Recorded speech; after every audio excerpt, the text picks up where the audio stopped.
breaking news from Gaza, where the militant group Hamas has released the first of 3 Israeli hostages due to return home today in exchange for 110 Palestinian prisoners. So this is the scene in Khan Yunis in southern Gaza, where Red Cross officials are preparing to receive 2 more Israeli hostages. They're both civilians, a 29-year-old Israeli woman and an 80-year-old man. 5 Thai civilian hostages who were kidnapped in the October 7 terror attacks are also expected to be freed. Israeli soldier Agam Berger was handed over to the Red Cross in Jabalia in northern Gaza earlier. So let's examine what's happening now and what we can expect across this day with our Middle East analyst, Shani Razanis.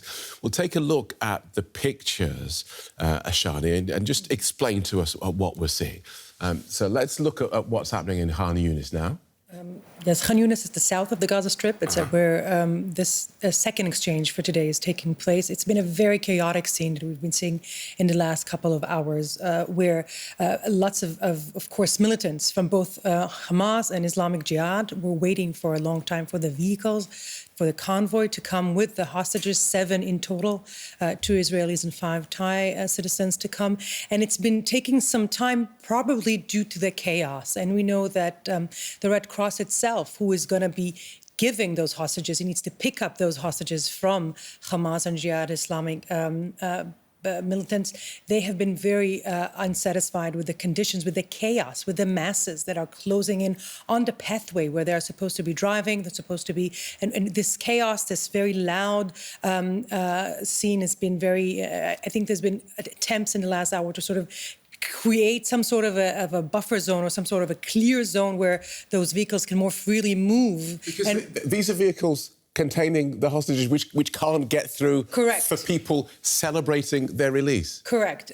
These are basically, this is of course the terror, the horror, the fear of those people in those cars that after 482 days are finally hoping to be free. And of course, we know from other hostages who have been released and had similar scenes that they felt, many of them, that these were the most terrifying moments that they experienced through captivity, because, the chaotic, the very loud scene is something quite intimidating.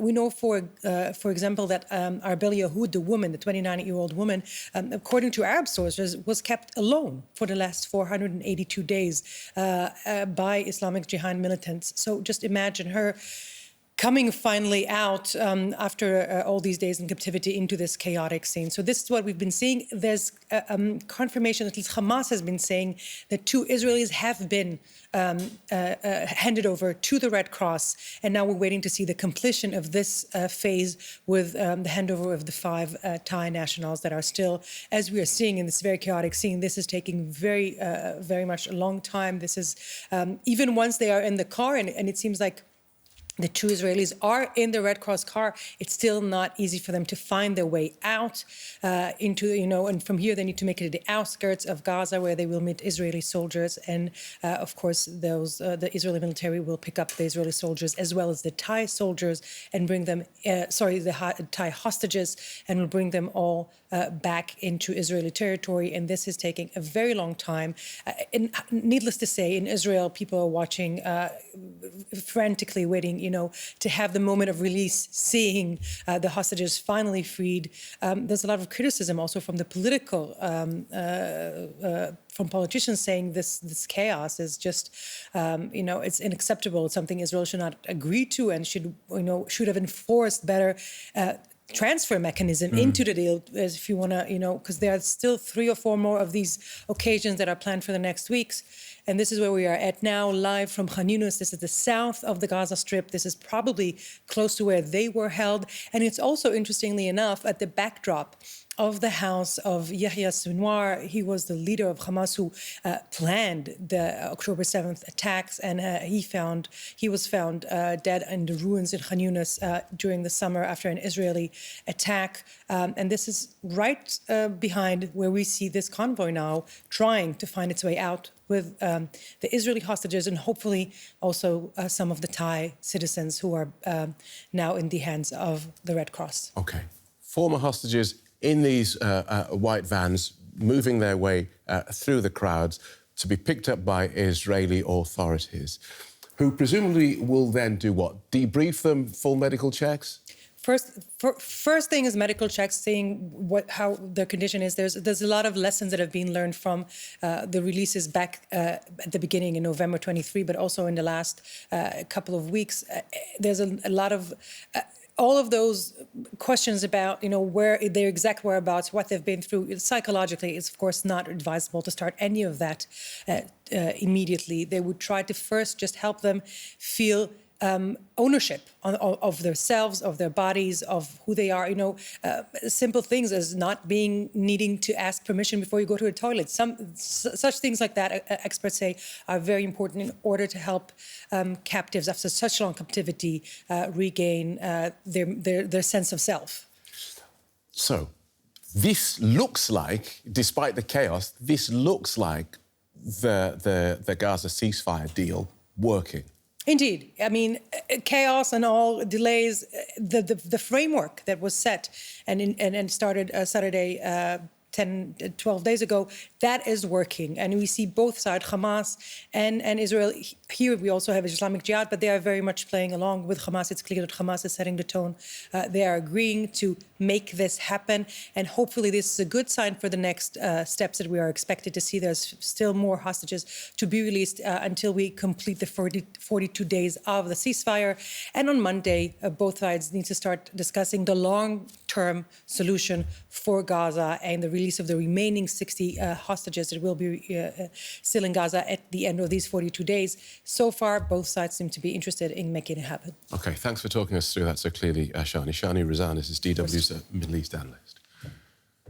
Let's go now and bring in our correspondent Tanya Kramer, who's at the Hostage Square in Tel Aviv, as it's been renamed. This is where hundreds of people have watched the return of previous hostage releases. Welcome, Tanya. What's going on there? Well, I mean, I can tell you in the past half an hour, so everybody was watching very, very tensely here, the screen where the live pictures came in from Han Yunis. It was basically more of a silence than being, this what we've seen in the morning when the handover took place from Hamas to the International Red Cross of Agam Berger, the female soldier that was handed over to the Red Cross. There were some shouts of, joy and chants and clapping their hands. But here right now, seeing, these crowds and the chaos, and not quite sure, whether then they were handed over to the Red Cross. Now, the Israeli television then here was showing pictures of Arbel Yehud in the crowd being led by Islamic Jihad towards the handover, that there's still some confusion about Gadi Moses and whether he has been handed over then at that point. So, total, disbelief and seeing this, that they had to go through this crowd and then being handed over and still waiting, of course, also of that the Red Cross, International Red Cross cars, this convoy, can actually leave the place. So there's a lot of movement here. People are walking back and forth, but, a lot of concern obviously there for those two that are being released by the Islamic Jihad.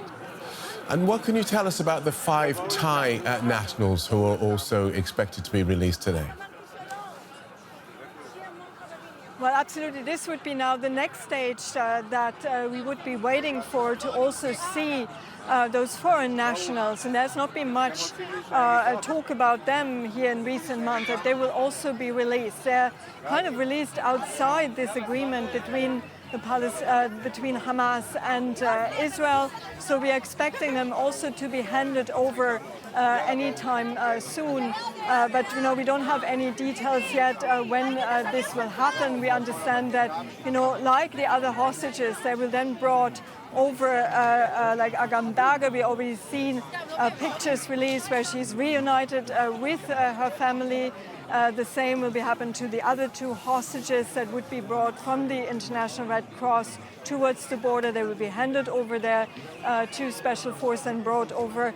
And we also expect, of course, the 5 Thai nationals. Now, they are part of a group of 10 foreign nationals. We also have 1 Nepali agriculture student, 1 student from Tanzania.